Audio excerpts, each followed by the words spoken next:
Located just 25 kilometres from the central business district, Moreton Bay is truly the jewel in Brisbane's crown. It's an internationally important wetland. It boasts the second and third largest sand islands in the world, 350 species of fish, 56 species of corals.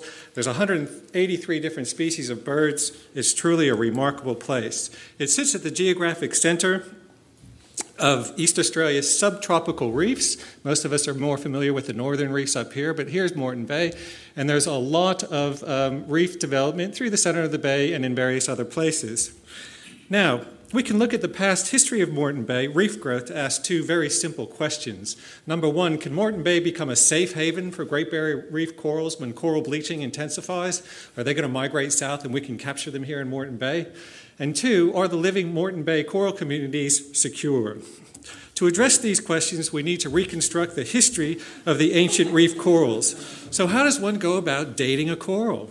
Well, you grab a coral from the murky bay, you cut a clean portion, and you characterize the radioisotopes that are contained within the skeleton, and voila, you get a hot date with a fossil coral.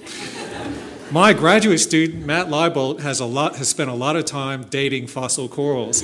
As a matter of fact, most of the data from this talk, I'd say all of it, comes from Matt's work.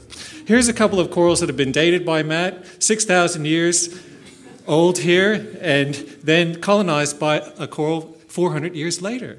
Here's a coral down here that's 1,300 years old, and it was colonized by another coral 12 years ago. So there's a lot of variability out there. Now, what do the coral dates of the coral death assemblages that we find on the seafloor tell us about the history of Moreton Bay? This was a graph. I'm not supposed to use a graph in this talk, but I did it anyway. So this is the age of corals, 7,000, 6,000, 5,000 years ago, all the way to the present. And these are just corals that we picked up from the seafloor that we dated. And what do we notice about these? First of all, on a relative scale, corals that lived a long time ago lived in shallower water than the ones that live today. Second of all, reef growth is concentrated into episodes. There's episodes of reef growth, and no reef growth. And most of these changes are due to subtle changes in sea level and El Nino that have dramatically influenced the water clarity and the water quality in the bay. So, the first question, can Moreton Bay become a safe haven for the GBR corals? No. Why not? Coral habitat in Moreton Bay is too ephemeral. It's too unstable. Secondly, Moreton Bay corals are too sensitive to very small changes in the environment. So you wouldn't want to put all your coral eggs in a basket that's shifting around all the time. Now, what about the more recent reef history?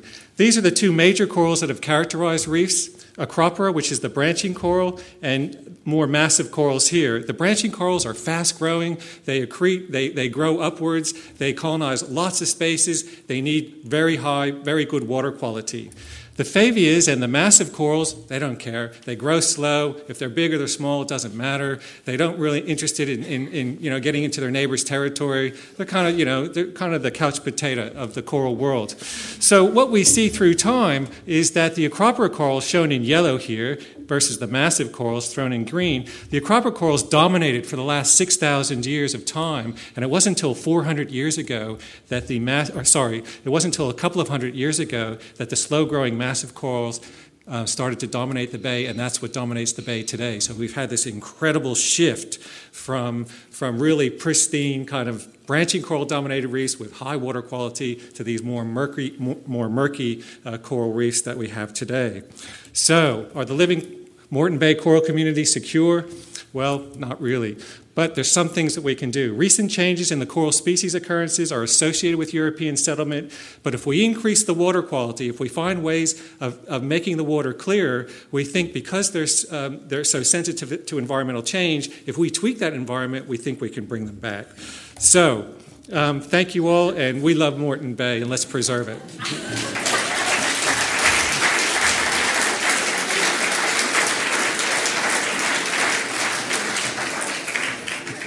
Wow, there's a man who knows how to deliver